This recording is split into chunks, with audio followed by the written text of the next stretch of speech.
नमस्ते दोस्तों, business grow करना सीखना है, बहुत बड़ा करना। आज मैं आपको सिखाऊंगा और ये भी बताऊंगा बिजनेस में ग्रो करते समय सबसे बड़ी प्रॉब्लम क्या होती है, उसमें कुछ हिडन प्रॉब्लम्स होती हैं, वो मैं आपको बताऊंगा। और अगर आप मेरे साथ एंड तक रहे तो एक मूल मंत्र दूंगा बिजनेस को ग्रो करने के लिए। जी, 0 to 1 से। Yes, the hottest book of business of present time. मेरा नाम है Ashish Shukla from deep knowledge. तो शुरू करते हैं 0 to 1 का वो चैप्टर जिसमें कि हम बिजनेस ग्रो करने के बारे में सीखते हैं। कल हमने थोड़ा सा पढ़ा था कि किस तरह से कोई भी कंपनी जब बिजनेस ग्रो करना चाहती है तो सीधे किसी बड़े मार्केट में नहीं घुस जाती है। पहले एक छोटा सा मार्केट लेती है, अपना मार्केट बहुत केयरफुली डिसाइड करती है और उस मार्केट को पहले डोमिनेट करने की कोशिश करती है। जब वो मार्केट डोमिनेट कर चुकी होती है तब वो एडजेसेंट मार्केट्स में जाती है। अमेजॉन का एग्जांपल लिया था हमने, किस तरह से अमेजॉन ने सबसे पहले बुक्स की मार्केट को डोमिनेट किया। अमेजॉन जो केवल यूएस में एक सिटी में चालू हुआ था, अब वो पूरे देश में, पूरी दुनिया में कहीं पर भी बुक सप्लाई करना हो, दे आर दी बेस्ट। अब धीमे धीमे मार्केट को और बढ़ाना शुरू किया उसने। आज की डेट में अमेजॉन के पास सारे प्रोडक्ट्स आज भी नहीं मिलते हैं, लेकिन मैक्सिमम प्रोडक्ट्स जो भी मिलते हैं बहुत अच्छे मिलते हैं। तो this is the way to grow your business. लेकिन आज मैं आपको वो चीज नहीं बताऊंगा जो मैंने कल बताया। आज मैं आपको बताऊंगा बिजनेस ग्रो करने के हिडन प्रॉब्लम्स। कुछ ऐसी प्रॉब्लम्स होती हैं जो छुपी होती हैं और बहुत बड़ी बड़ी कंपनीज इस प्रॉब्लम को झेल करके बेचारी उतनी बड़ी नहीं हो पाई जितनी बड़ी होना चाहती थी। तो आइए मैं आपको बताता हूं hidden problems of business growing. जैसे अमेजॉन है, ऐसी एक और कंपनी है, आपने नाम भी सुना होगा, ईबे। ईबे ने भी बहुत सोच समझ करके अपना मार्केट चूज किया और वो था ऑक्शन मार्केट। ऑक्शन मार्केट मतलब जहां पर लोग कोई सामान बेचना चाहते हैं और खरीदार उन सामानों की बोली लगाता है। ऑक्शन मार्केट को धीमे धीमे ईबे ने पूरी तरह से डोमिनेट कर लिया। नीश मार्केट था, बहुत कम लोग थे, बहुत बड़ा मार्केट था नहीं, और उन्होंने इसको डोमिनेट कर लिया। अब क्या हुआ, अभी भी ईबे ने इस मार्केट को जब डोमिनेट कर लिया तो ये डिसाइड नहीं किया कि मुझे कार बेचना है या इंडस्ट्रीज के बाकी सब सामान बेचने हैं। उन्होंने बहुत सिस्टमेटिकली स्लोली ऑक्शन मार्केट को ही और स्ट्रांग किया। और फिर क्या हुआ, धीमे धीमे जो केवल टेडी बियर और इस तरह की चीजें बिकती थी, वहां पर सारे तरह के हॉबीस्ट, मतलब जो शौकीन लोग थे, कोई टॉयज बेच रहा है, कोई कॉइन्स बेच रहा है, जो भी रेयर चीजें हैं आप ईबे पे आज भी जाकर के खरीद सकते हैं।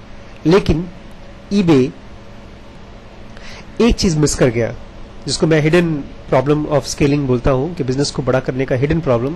और वो ये कि ऑक्शन का जो तरीका है किसी भी सामान को खरीदने का, उसको ऑक्शन मॉडल बोलते हैं। वो किसी डिस्टिंक्टिव बहुत खास चीज के लिए, जैसे कॉइन्स के लिए या कोई बहुत रेयर चीज के लिए तो बहुत अच्छा मॉडल है, लेकिन रोजमर्रा की जिंदगी के सामान के लिए, पेंसिल के लिए, रबड़ के लिए, साबुन के लिए, तेल के लिए ऑक्शन मॉडल काम नहीं करता।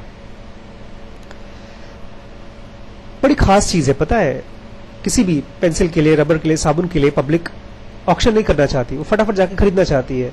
तो वो कहां मिला पब्लिक को? अमेजॉन पे। तो आज भी ईबे काफी बड़ी कंपनी है, लेकिन उतनी बड़ी नहीं जितना उन्होंने 1995 में सोचा था। स्केलिंग जब आप करना चाहते हैं, बिजनेस को अपना बढ़ाना चाहते हैं, तो एक बहुत खास चीज है, ये जो प्रॉब्लम था, जो हिडन प्रॉब्लम जो अमेजॉन ने देखा और ईबे ने नहीं देखा, उसको पता है क्यों होता है? ये खास चीज है जो लोग भी पहले से इस चीज को नहीं जानते, वो नहीं कर पाते। इसको बोलते हैं सीक्वेंसिंग ऑफ मार्केट। सीक्वेंस मतलब आप जब अपना ग्रोथ करना चाहते हैं तो सबसे पहले आप ये डिसाइड करते हैं कि इस फेज में हम ये काम को बड़ा करेंगे। उसके बाद जब ये चीज को हम अच्छे से ग्रो कर लेंगे, इस मार्केट को अच्छे से कैप्चर कर लेंगे, उसके बाद इस मार्केट में अलग तरीके से हम घुसेंगे। जैसे मैंने कहा कि कमोडिटी, साबुन, तेल, ये सब चीजों के लिए कोई ऑक्शन नहीं करता, और वहीं पर डिस्टिंक्ट चीजों के लिए, कॉइन के लिए, रेयर चीजों के लिए लोग ऑक्शन चाहते हैं। इन दोनों का स्केलिंग के लिए उनका ईबे को याद रखना चाहिए था कि सीक्वेंसिंग करनी है, कि पहले ये, फिर ये, फिर ये, फिर ये।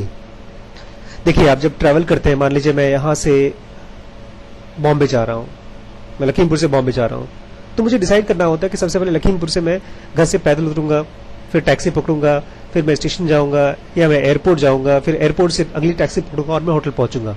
तो अलग अलग एक्टिविटीज को हम सीक्वेंस करते हैं रोजमर्रा की लाइफ में। लेकिन बिजनेस में जब हम ग्रोथ करते हैं तो इस चीज को हम भूल जाते हैं कि हमको सीक्वेंसिंग करनी होती है। सीक्वेंसिंग बहुत खास चीज है। असल में ग्रोथ को करते समय हम सीक्वेंसिंग भूल क्यों जाते हैं? जानते तो काफी लोग हैं और सोचते भी हैं, लेकिन इस चीज को अंडररेट कर दिया जाता है। लोग सोचते हैं हाँ ठीक है, करेंगे, बाद में करेंगे, नहीं करेंगे। लेकिन जब सामने कोई चीज होती है और आपको ग्रो करके उसको पकड़ने का मन करता है तो आप जिस तरह से है उसी तरह से घुस जाते हैं, मॉडल को बदलते नहीं है। कोर में आप जब अपनी ऑर्गेनाइजेशन बना रहे हैं तभी आपको डिसाइड करना होगा कि मैं छोटी कंपनी नहीं रहना चाहता हूं, मैं बहुत ही बड़ी ऑर्गेनाइजेशन बनना चाहता हूं। और फर्स्ट लेवल में जब मैंने एक तरीके को पूरी तरह से डोमिनेट कर लिया, एक मॉडल को डोमिनेट कर लिया, तो मेरी सीक्वेंस बदलेगी। मुझे याद है अलीबाबा यूएस की एक बहुत बड़ी कंपनी, चाइना की बहुत बड़ी कंपनी है, जैक मा ने बनाई है। जब उसकी मैं बुक पढ़ रहा था तो फर्स्ट पेज में जो फर्स्ट पेज चालू हुआ उसमें एक बंदे का जिक्र था। वो बंदा जब जैक मा स्टेज पर आया और वो अपने कंपनी के बारे में बता रहा था कि हमने कैसे अपनी कंपनी को छोटे से बड़ा किया, तो उस सेमिनार में सबसे आगे एक बंदा बैठा हुआ था और नोट्स बना रहा था, पेन से अपनी कॉपी में नोट्स बना रहा था। जब वो सेमिनार पूरा हो गया तो जैक मा के साथ जो बंदा था जो कि ये सब जिसने बुक लिखी, वो आश्चर्यचकित हो गया। ही वॉज स्टन्ड, क्योंकि वो जो बंदा नोट्स बना रहा था, पता है कौन है वो था जेफ बेजोस, अमेजॉन का सीईओ, फाउंडर ऑफ अमेजॉन। इतनी बड़ी कंपनी। वो जैक मा से क्या सीखना चाहता है, अलीबाबा से क्या सीखना चाहता है? सीक्वेंसिंग। क्योंकि जिस तरह से जो काम अलीबाबा ने किया वो काम अमेजॉन करना चाहता था और बेटर तरीके से। ईबे को अगर वो काम करना है जो अमेजॉन कर रही है तो उसको इस चीज को समझना होगा कि सबसे अच्छा तरीका क्या है। आपकी कंपनी की जिस समय आप ऑर्गेनाइजेशन स्टार्ट कर रहे हैं बनाना, अगर पहले से ये थॉट नहीं है कि मुझे अलग अलग मार्केट, अलग अलग चीजों को उनके हिसाब से उसमें घुसना है और उसको बढ़ाना है, तो आप बाद में जाके इस बात को नहीं कर सकते। इसके लिए कहा जाता है सीक्वेंसिंग इज स्टिल अंडररेटेड। मतलब जो भी लोग बिजनेस करना चाहते हैं और ग्रो करना चाहते हैं वो भूल जाते हैं इस उतावलेपन में, ग्रोथ के चक्कर में, ये सोच करके हमको फटाफट ग्रो करना है। क्योंकि सीक्वेंस के लिए पता है सबसे इंपॉर्टेंट चीज क्या है? डिसिप्लिन। ऐसे मैं एक बहुत बड़े बिजनेसमैन के साथ बैठा हुआ था। मैंने कहा सर हम लोग कब अपना बिजनेस चालू करना चाहिए, कौन सा राइट टाइम है अपना बिजनेस चालू करने के लिए? तो उन्होंने मुझे बहुत अजीबोगरीब सलाह दिया जो मेरे लिए हमेशा के लिए बहुत लाइफ टाइम का इट वाज अ लेसन। वो कहते हैं कि आशीष, आदमी को बिजनेस तब चालू करना चाहिए जब उसने किसी और के लिए बहुत बहुत बहुत अच्छा बिजनेस खड़ा कर दिया हो। मुझे लगा मतलब ये सर बेटा, जब तक तुम्हारे पास डिसिप्लिन नहीं है, जब तक तुम किसी और के लिए काम करके ढेर सारी गलतियां करके अपने आप को सही ना कर लो, तब तक तुम्हें अपना बिजनेस नहीं चालू करना चाहिए। तो बहुत रिस्की हो जाएगा, रोड पर आ जाओगे। बात में दम था। इसको बोलते हैं डिसिप्लिन। अभी हमारी और आपकी हालत ऐसी नहीं है कि हम अपने आप से सुबह उठ करके अपनी लाइफ को स्टार्ट कर सकें और जाएं। अभी भी हमको नौकरी की जरूरत पड़ती है, कोई और हमको पंच देना पड़ता है, हमको अटेंडेंस लगाना पड़ता है। ये चीजें जब तक है तब तक डिसिप्लिन नहीं है। और सीक्वेंसिंग इसलिए मिस हो जाती लोगों से, कंपनी बड़ी इसलिए लोग नहीं कर पाते क्योंकि उनकी लाइफ में डिसिप्लिन नहीं होता। और अगर लाइफ में है तो उनकी ऑर्गेनाइजेशन में नहीं होता, ऑर्गेनाइजेशन की विजन में ही नहीं होता। सीक्वेंसिंग के बिना आपके अपने बिजनेस में, आपके अपने मॉडल में कहां पर आप फंस जाएंगे ये बता पाना बहुत मुश्किल है, क्योंकि आप सीखेंगे नहीं। आप जिस चीज को सीख चुके हैं उसी को अप्लाई करने की कोशिश करेंगे। उसके बाद पीटर थिल एक बहुत ही नया वर्ड जो सिलिकॉन वैली में बहुत कॉमन है, जो लोग भी सॉफ्टवेयर इंडस्ट्री में काम करते हैं, जो लोग भी सॉफ्टवेयर कंपनीज बनाते हैं, इस वर्ड को आजकल ऐसे यूज करते हैं जैसे कि शो ऑफ की चीज। डिसरप्ट बोलते हैं, मैं डिसरप्टिव टेक्नोलॉजी बना रहा हूं। डिसरप्टिव का मतलब होता है तोड़ने फोड़ने वाली चीज, कि जब मैं अपनी टेक्नोलॉजी बनाऊंगा तो आसपास की सारी टेक्नोलॉजीज खत्म हो जाएंगी। पता है डिसरप्टिव टेक्नोलॉजी बहुत खास आर्टिस्टिक वर्ड था जब ये आया था। बताता ये है डिसरप्टिव, इसका मतलब ये होता है कि जो भी रोजमर्रा की चीजें हैं जो महंगी है, उसको किसी टेक्नोलॉजी ने, किसी ऑर्गेनाइजेशन ने धीमे धीमे आकर के पूरी तरह से उसका कॉस्ट कम कर दिया। और कॉस्ट कम करने की वजह से जो पुरानी टेक्नोलॉजी पर कंपनीज बेस्ड थी, जो उसके ऊपर बैठ करके मुनाफा कमा रही थी, वो अब खत्म हो गई। आज की बात बता रहा हूं मैं आपको। मैं आजकल जब फोन यूज करता हूं, मैं जियो के बहुत उसमें फेवर में नहीं था, मैंने आज तक जियो नहीं लिया था।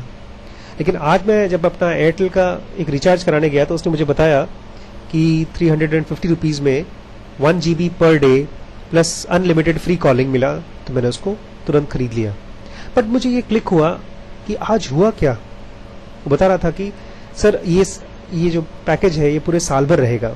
इसका मतलब ये है कि अब हमारे कॉल रेट्स ऑलमोस्ट जीरो होने वाले हैं। ऑलमोस्ट जीरो, 350 रुपये पर मंथ दूंगा मैं, और मुझे कॉल और इंटरनेट ऑलमोस्ट फ्री हो जाएगा। एक ऐसी चीज जो पहले महंगी थी, मैं पिछले महीने तक 1500 से 2000 रुपये पर मंथ स्पेंड कर रहा था इंटरनेट और फोन पे। और अगर ये 350 वाली चीज आ गई एयरटेल की, जो आ गई है मेरे पास, इस महीने मैंने पे किया है। आज मैंने 8-10 कॉल किए, उनके 1 भी रुपए नहीं दिए, बिसाइड्स दैट 350 रुपीज रिचार्ज। तो उसने किया। This is called disruptive technology. ये कॉमन मैन के लिए बहुत अच्छी है, लेकिन इसका नुकसान क्या है?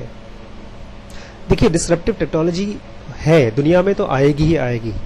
जब भी कोई नई डिस्कवरी होगी तो पुरानी चीज खत्म हो जाएगी। पुराने टाइम पे जो बड़े बड़े लैपटॉप कंप्यूटर्स होते थे, 2-2 3-3 रूम के साइज के कंप्यूटर्स, उनको खत्म कर दिया पीसीज ने, पर्सनल कंप्यूटर्स ने। आज की डेट में मोबाइल वही काम कंप्यूटर्स के लिए कर रहा है। आज मोबाइल्स ने धीमे धीमे कंप्यूटर्स को रिप्लेस कर दिया है। लेकिन बहुत बड़ी प्रॉब्लम यह है कि जब कोई स्टार्टअप चालू करता है, टेक्नोलॉजी का स्टार्टअप, और शुरू से ही अपने बारे में बड़ी बड़ी बातें करना शुरू कर देता है कि मैं तो भाई डिसरप्टिव टेक्नोलॉजी बना रहा हूं और मैं इस पर्टिकुलर कंपनी को खत्म कर दूंगा। यस, मैं उसको खत्म करने के लिए ही टेक्नोलॉजी बना रहा हूं। अब उस कंडीशन में पता है क्या होता है? याद है मैंने आपको बताया था, कंपटीशन में आप करते क्या है? आप भूल जाते हैं कि आप क्या करना चाहते हैं, आप किस तरफ जा रहे हैं। आप अपना पूरा ध्यान उस ऑर्गेनाइजेशन में लगा देते हैं या उस प्रोडक्ट पर लगा देते हैं जिसके खिलाफ आप कुछ काम कर रहे हैं। डिसरप्शन, तोड़ना। और जब आपके दिमाग में पूरे टाइम आपका ओपोनेंट, आपका कंपटीशन है, तो आप नया क्या बनाएंगे? आप पुरानी तो बनाएंगे।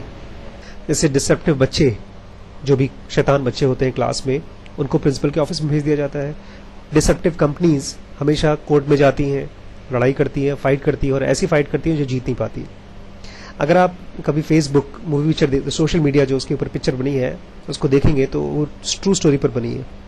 नैपस्टर नाम की एक कंपनी आई थी जिसने कि म्यूजिक इंडस्ट्री में डिस्ट्रप्शन कर दिया, और खूब तोड़ तोड़ कर चिल्ला चिल्ला के बात कर रही थी कि हम डिस्ट्रप्टिव टेक्नोलॉजी है, पूरी तरह से खत्म कर देंगे म्यूजिक इंडस्ट्री को। जो लोग भी म्यूजिक से पैसा कमा रहे हैं, हम उसको खत्म करके म्यूजिक को फ्री कर देंगे। फिर फाइनली क्या हुआ? उसके 2 फाउंडर्स थे, Shawn Fanning and Sean Parker. इन दोनों का नाम आया था 1995 में, टाइम्स मैगजीन के फ्रंट पेज में न्यूज आया था। और उसके बाद 1.5 साल के बाद उनकी कंपनी बैंकरप्ट हो गई। ये होता है जब आप डिस्ट्रप्टिव रियल में नहीं होते हो, आप जबरदस्ती चिल्लाते रहते हो। पता है रियल डिस्ट्रप्शन क्या होता है? जहां पर आपको आसपास की कंपटीशन की कोई परवाह ही नहीं, कोई पता ही नहीं। आप किसी प्रोडक्ट में इतना दूर तक जा चुके हैं, जाना चाहते हैं कि आपका कोई कॉम्पिटिटर रहे ही ना। पीटर थिल अपनी कंपनी का एग्जांपल देते हैं पेपैल का, कि जब उन्होंने पेपैल कंपनी बनाई तो वो भी एक डिस्ट्रप्टिव टेक्नोलॉजी थी। उस समय वीजा कार्ड्स ऑलरेडी काम कर रहे थे, तो वो अगर डिस्ट्रप्शन में जाते तो वीजा से उनका कंपटीशन होता, और वीजा उस समय बहुत बड़ी कंपनी थी। लेकिन ऐसा हुआ नहीं। उन्होंने ऑनलाइन पेमेंट को धीमे धीमे बढ़ावा दिया। कुछ थोड़े बहुत कस्टमर्स शायद वीजा के उनके पास आए हो, लेकिन ओवरऑल इंडस्ट्री ग्रो हो गई।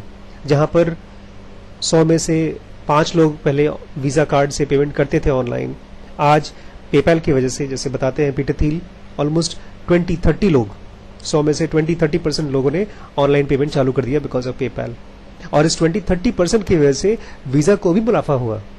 तो जब डिस्ट्रप्टिव टेक्नोलॉजी आएगी तो वो हर किसी को फायदा करती है, सारी ऑर्गेनाइजेशंस को। कुछ लोग खत्म होंगे जो पुराने तरीके से काम कर रहे हैं, बट ये डिस्ट्रप्शन किसी और को खत्म करने के लिए नहीं बना रहे हैं आप क्यों कर रहे हैं टेक्नोलॉजी? ताकि आप मार्केट को एक्सपैंड कर सकें। मुझे याद है अच्छी तरीके से कि जब तक ऑनलाइन बुक्स अवेलेबल नहीं थी मैं इतनी बुक्स नहीं खरीदता था। आज वो टेक्नोलॉजी आई जिसके जरिए मैं घर बैठे फोन पे 2 बटन दबा करके बुक्स ऑर्डर कर सकता हूँ, और मेरी लाइफ में आज कपड़ों से ज्यादा मैं किताबें खरीद रहा हूँ। This is called disruptive technology के, जहां पर जो लोग पहले नहीं कर रहे थे वो लोग कुछ नया करना शुरू कर दें। आप चाहे तो नए नए लोगों को कस्टमर बना सकते हैं। यही है बेसिक पर्पस डिस्ट्रप्टिव टेक्नोलॉजी का, किसी और को डिस्टर्ब करना नहीं। और आज का मूल मंत्र, अगर आप अपने बिजनेस को बहुत दूर ले जाना चाहते हैं, बहुत दूर, तो ये मूल मंत्र जरूर याद रखिए, जैसे मैंने आपको प्रॉमिस किया था कि मैं आपको देने वाला हूं, और वो है the last will be the first. जो सबसे लास्ट होगा वही सबसे फर्स्ट आएगा। नहीं, मैं उलटबाजी नहीं कर रहा हूं, मजाक नहीं कर रहा हूं, ये सीरियसली बहुत इंपॉर्टेंट चीज है जो समझने लायक है। आपने सुना होगा first come who wins the market, इसको बोलते हैं फर्स्ट मूवर्स एडवांटेज। जो भी सबसे पहले किसी मार्केट में घुसेगा उसको बहुत फायदा होगा। सच बात है, लेकिन फर्स्ट किसी भी मार्केट में घुसना एक टैक्टिक हो सकता है, ये गोल नहीं हो सकता। आपका गोल क्या होगा कि फ्यूचर में आप कैसे, लॉन्ग टर्म फ्यूचर में आप कैसे कैश जनरेट कर सकें, ये आपका गोल होगा।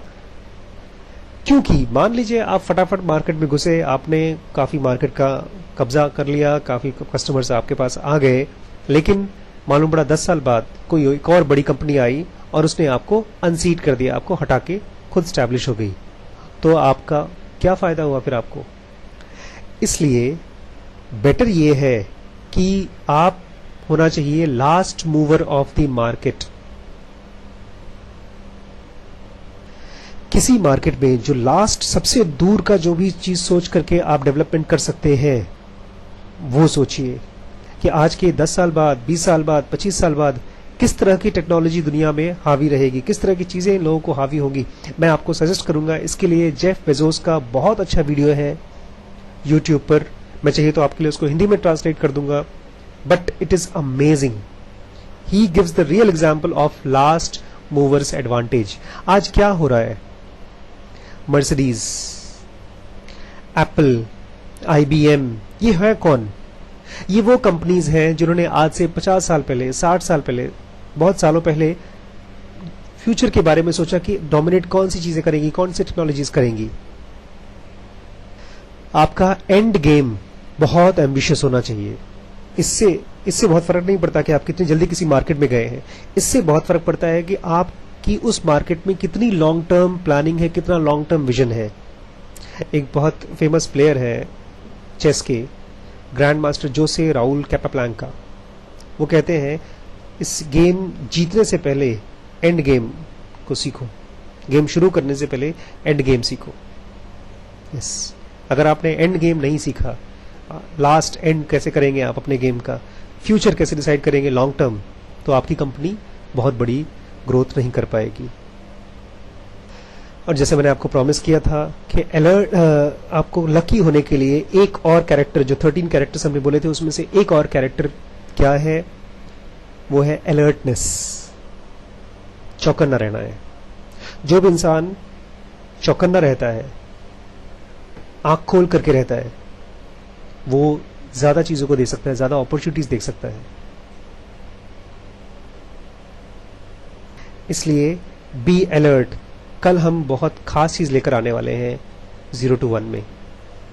Thank you. सब्सक्राइब करना मत भूलिए, शेयर करना मत भूलिए। Thank you.